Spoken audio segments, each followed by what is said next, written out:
हर नाम कथा नित सुनिए, हर हर नाम कथा नित सुनिए, हर हर नाम कथा नित सुनिए, हर हर नाम कथा नित सुनिए, हर हर नाम कथा नित सुनिए। गुरु तेग बहादुर साहब दे श्लोक आप जी पढ़ते हो। हजूर दे 57 श्लोकां च 3 श्लोक खास करके जगत रचना बारे। बारिश हुंदी, बुलबुले निक्के निक्के बनते आ, सारे समझ जाने श्लोक मैं की बोलन लगा। उत्थे पानी का बुलबुला शरीर नूं नहीं कहा, उत्थे जगत नूं कहा। फिर सुनियो, जगत की होंद का किसी नूं कोई पता नहीं। किसी बंदे नूं पता है कदों सब कुछ बनिया। ते मेरा ख्याल जिथे गुरबाणी ने कह दिता सानू उस चुप नूं मन लेना चाहिए। जे बाबा जी कहंदे आ जा करता सिरटी को साजे आपे जाने, सोई जिन्हें सिरजिया उन्होंने पता होवे, तू क्यों एवें खोली जाना। एक विद्वान कहंदा एवें भविखबाणियां ना करी जाओ। कहंदा दुनिया तां उस किताब की तरह जिहदे आद वाले पन्ने भी किसी नूं लभे, जिहदे अंत वाले पन्नियां दा पता भी कोई। आ जिहड़े पेज 4 तेरे कोल ने सांभी रख, ਇਹਦੇ ਆਦ ਦੇ ਪੰਨੇ ਕਿਨੂੰ ਲੱਭੇ, ਇਹਦੇ ਅੰਤ ਦੇ ਪੰਨੇ ਵੀ ਨਹੀਂ ਕੋਈ। ਗੁਰੂ ਸਾਹਿਬ ਨੇ ਸ਼ਬਦ ਵਰਤਿਆ ਬਾਰਿਸ਼ ਪੈਂਦੀ ਹੈ, ਪਾਣੀ ਦਾ ਬੁਲਬੁਲਾ ਜਿਹਨੂੰ ਗੁਰਬਾਣੀ ਨੇ ਬੁੱਧ-ਬੁਦਾ ਕਿਹਾ, ਉਹ ਬਣਦਾ ਹੈ। ਤੁਸੀਂ ਦੇਖਦੇ ਹੋ ਇੱਕ ਖਿੰਡ ਵਿੱਚ ਬਣਦਾ ਹੈ, ਅੱਖ ਝਮਕ ਕੇ ਖੋਲੋ ਤੇ ਉਹੀ ਬਿਨਸ ਜਾਂਦਾ ਹੈ। ਸਤਿਗੁਰੂ ਨੇ ਦੇਹ ਨੂੰ ਬੁੱਧ-ਬੁਲਾ ਨਹੀਂ ਕਿਹਾ। ਮੇਰੀ ਗੱਲ ਧਿਆਨ ਨਾਲ ਸੁਣਿਓ, ਮੈਂ ਰੇਤ ਦਾ ਕਿਣਕਾ ਤਾਂ ਉਦਾਹਰਨ ਦਿੱਤੀ, जे जगत की खोंद जेड़ा जुगां तो कायम है, जगत की खोंद पानी दे बुलबुले की तरह है, तो जेड़ा बुलबुले विच पैदा होया उहदी किन्नी कु होंद होवेगी। जगत बुलबुले की तरह है, इंसान दा शरीर नहीं। महाराज जी ने कहा जैसे जलते बुदबुदा दुनिया मुकामे फानी, जिमें पानी चो निकलिया होया बुलबुला, जैसे जलते बुदबुदा उपजै बिनसै नीत, जग रचना तैसे रची कहो नानक सुन मीत। कहने मेरे मित्र ध्यान न सुन, जगत की रचना इस तरह जिमें पानी का बुलबुला है। मैं फिर बेनती करा, जे बुलबुले की खस्ती इन्नी है तो असी जेडे बुलबुले विच बैठे हैं साडी होंद की होवेगी। जैसे जलते बुदबुदा उपजै बिनसै नीत, जग रचना तैसे रची कहो नानक सुन मीत। दूसरा महाराज जी का प्रमाण है, हजूर ने फरमाया, धन गुरु तेग बहादुर साहब कहते आ कि ज्यों सुपना अर पेखना। हालांकि अर लफ्ज विच ला दिता ना, अर दा लफ्जी अर्थ दुश्मन भी है ते अर दा लफ्जी अर्थ अते भी है। इत्थे सुपना पेखना कट्ठे अर्थ ना करिए, गल नहीं बनेगी। ज्यों सुपना अर पेखना, जिवें सुपना अते सुपना वेखना नहीं। पेखना दा लफ्जी अर्थ है तमाशा।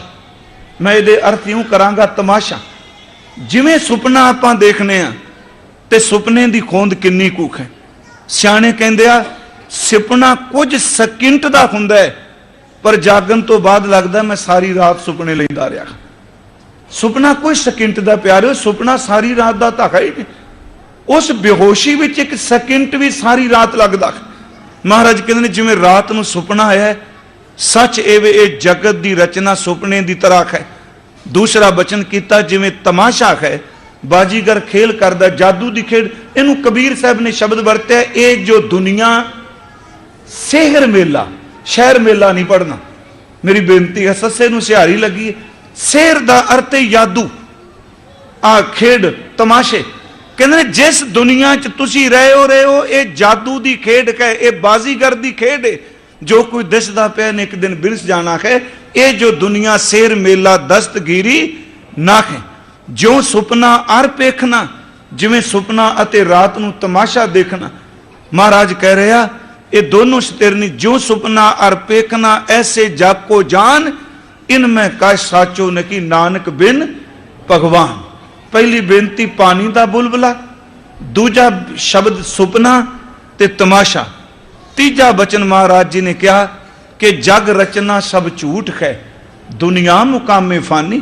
जग रचना सब झूठ है, जान रहो रे मीत, कह नानक थिर ना रहे ज्यों बालू की पीत। मेरे कहन तो मुराद सी, जे संसार रेत दी कंध है, जे संसार पानी दा बुलबुला है, जे संसार तमाशे दी आ जादू दी खेड है, जे संसार रात दा सुपना है, ते प्यारे जेडे आपां इस संसार विच रहने साडी होंद किन्नी कु है। सतगुरु ने कहा ये दुनिया जिस मुकाम ते आपां बैठे हैं प्यारिओ इन्हें एक दिन बिनसना है। ते सच इस धरती ते पता नहीं किन्ने कु चले गए, कले आपां नहीं। वाहिगुरू जी तवज्जो दे के बेनती सुनियो, आ सूरज सदियां तो जुगां तो चमक रहा है। गुरु नानक साहब मुताबिक एक दिन सूरज भी खत्म होगा, खात्मे वाल जा रहा है। चंद्रमा रात को शीतलता ही देता है। गुरबाणी मुताबिक एक दिन चंद्रमा का भी खात्मा होना है, जिन्हों असी सप्त समुंदर कहने, एडा भड़िया समुंदर एक दिन असगा पानी ने भी खत्म हो जाना है। गुरु साहब का शब्द है, ना सूर सस मंडलो, ये फना होने वाला है। ना सूर सस मंडलो, ना सपत दीप न जलो, अन्न पानी थिर ना कोई, एक तू ही परमात्मा सिर्फ केवल तूवें।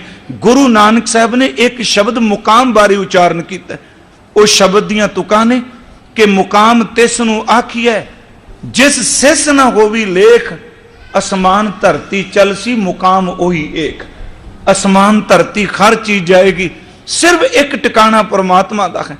दिन रब चले, निस सस चले, तारका लख पलोए, मुकाम ओही एक है। नानका सच बिगोए। मेरी बेनती है, जिस थां ते आपां रहने पे हां ये फना होने वाली है, यदि किन्नी कुछ सारी होंद है।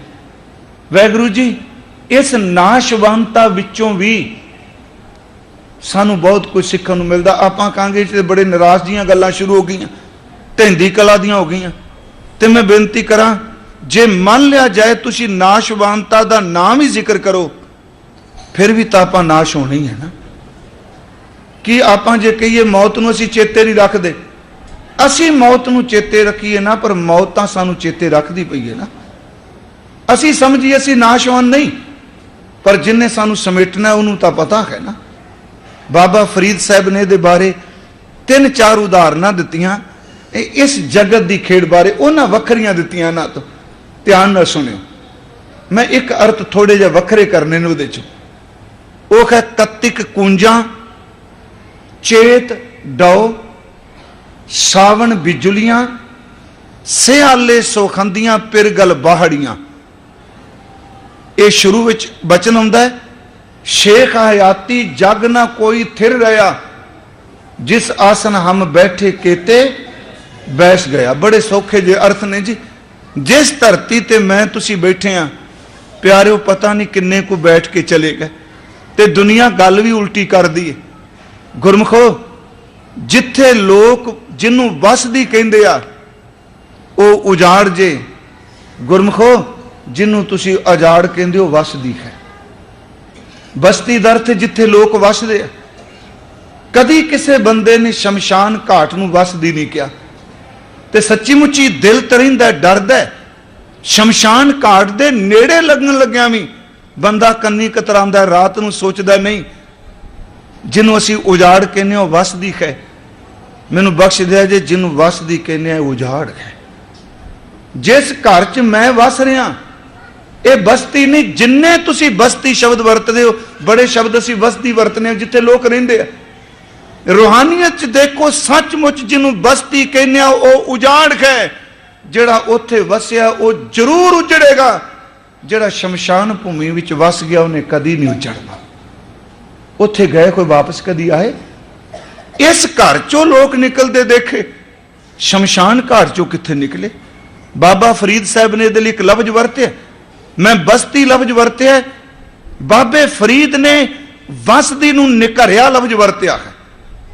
गोर निमाणी सड करे, कबर आवाज़ां मार के कहंदी ओ घर विच रहण वालिया नघरिया। हुण कमाल दी गल, जिहदा घर होवे कई घर होण, ये शब्द उहनूं कह देना निघरिया, वो कहेगा मेरे ते घर ने। वो कहंदे ने जिस नूं तू घर कहना वो निघरा है, वो नाशवान है। असली घर तां तेरा मैं हां, निघरिया किन्ने कु देर तक घर तो डरदा रहेगा, एक दिन तेनू मेरे घर विच टिकना पएगा। गोर निमाणी सड करे ने घरिया, घर आओ सर पर मैथ है आमना मरनों ना डरियाओ। सुनियो ध्यान नाल, कत्तक कूंजा आज साडे मुलाब, असी बैठे हाँ महापुरखों की याद च। मैं सोचना तकरीबन मैं 93 च इत्थे कथा करदा रहा, समय नहीं बनया कित्थे चले गए चेहरे जेड़े इत्थे बैठे दिसदे हुंदे सन। मैं ये नहीं कि कोई इमोशनल कर ली, सच ये वो चेहरे नजर नहीं आते पे। आपां कदी अमृत वेले उठ के उन्हां लोकां दी गिनती इहनूं नैगेटिव ना ले जाओ, उन्हां दी गिनती करके देखो घर च जेड़े जा चुके आ, क्योंकि जिउंदियां दी गिनती हो जाती है, मरिया दी कदी भी कोई घर गिनती नहीं कर सकता, जिउंदे दी गिनती है। इस गल का अर्थ की है, असी घर च जी खां, भैन भरा ने, मां बाप ने, पुत्र धियां पोते दोते ने, तुसी गिन के कह सकते हो मेरे परिवार विच घर च असी इन्ने जी रहने आ।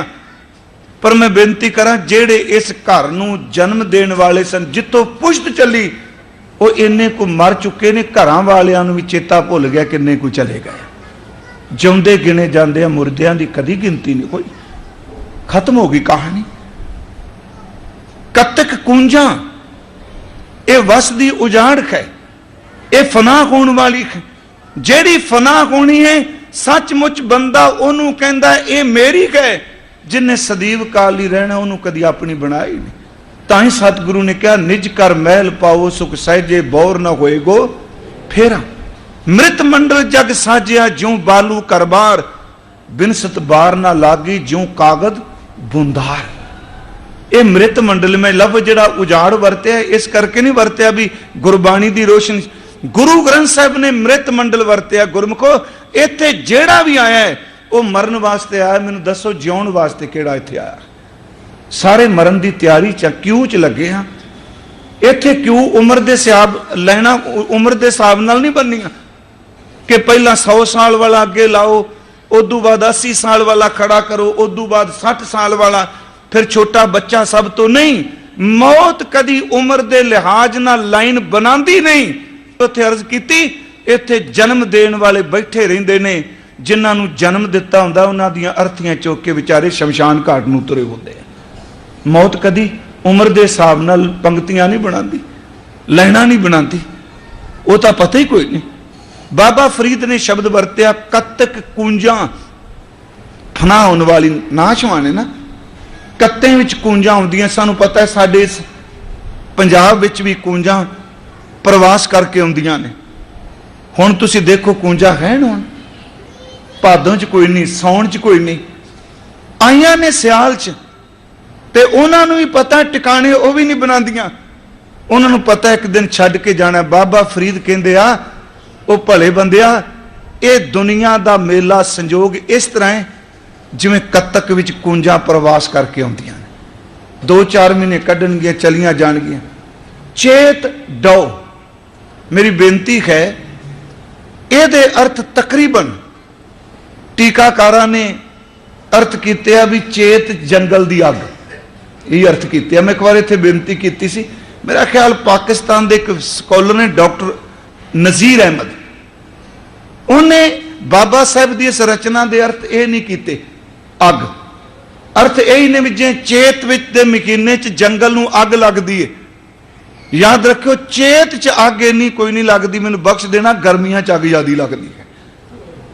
गुरु ग्रंथ साहब मुताबिक चेत ते वैसाख बसंत दे महीने ने। यह गल वखरी भी दरबार साहब विच बसंत माघी वाले दिन शुरू हुंदा है ते होले महल्ले वाले दिन बसंत दी संपूर्णता हुंदी है। गुरु ग्रंथ साहब मुताबिक माघ ते फगण दुहाई रब दी बसंत दे महीने नहीं, बसंत केवल चेत ते वैसाख है। मैं मर्यादा ते नहीं कोई शक कर रहा। चेत वैसाख बसंत भली रुत महाराज जी ने कहा। वो कहंदा चेत डौ दे अर्थ समझो। वो कहंदा जदों तुसी चेत दे महीने च बसंत च बाहर निकलोगे ते इस तरह जंगल च फुल लाल खिड़िया जिवें अग दे अंगियारे खिड़े हुंदे आ। मेरी बेनती है दे भाव अर्थ नूं समझिए। सचमुच कथा विच अर्थ गवा चुके आ। अज असी अपने अपने भाई साहब की कथा सुननी चाहते हैं ते सुनना भी वो कुछ चाहते हैं जिन्ना को ज्ञान साडे कोल है, क्योंकि उस तो वध जे मिलेगा मेरी कौम नूं चैलेंज करेगा कोई। असलीयत अपनी कौमे तक ज्यादातर सुनने नूं तैयार खां। चेत डाओ, वो कहंदे ने देखो तुसीं चार चफेरे फुੱਲ खिड़े आ, लाल रंग दे, पीले रंग दे, गुलाबी रंग दे, इंज लगदा है जिवें धरती दे उत्ते खिड़े होए फुੱਲ अंगियार दी तरह विछे होण। कहण लगे भले सज्जणों, चेत विच खिड़े होए फुੱਲਾਂ ने सदा नहीं रहना। इत्थे भावें असीं जंगल दी अग अर्थ कर गए, मैनूं इंज प्रतीत हुंदा है अग दा रंग प्रतीक है फुੱਲਾਂ वास्ते। फुੱਲ ही शब्द वरतिया। कतक कूंजा, चेत डाओ, फुੱਲ खिड़े खत्म हो गए। महाराज कहंदे ने सौण च बिजलियां चमकियां। बिजली सारा साल तां नहीं चमकनी। कतक कूंजा चेत डाओ, सावन बिजुलियां, सियाले सोहंदियां पिरगल बाहड़ियां। व्यापारी सज्जन वापस आए। सियाल दे दिन विच पति दी सेज नूं माणिया, पर कुछ महीनों बाद उन्हें फिर तुर पैना है। सियाले सोहंदियां पिरगल बाहड़ियां। महाराज कहंदे चले चलनकार दुनिया मुकामे फानी। चले चलनकार विचारा ले मनो, अपने मन च विचार कर। गंडेंदियां 6 माह तुड़ंदियां, हे खिनो मेरी बेनती है। गुरु नानक साहब ने पहला बचन क्या, दुनिया मुकामे फानी रहाओ विच। कहंदे ने जिस मुकाम ते मैं तुसी बैठे हैं गुरमुखो, इन्हें एक दिन फना होना है।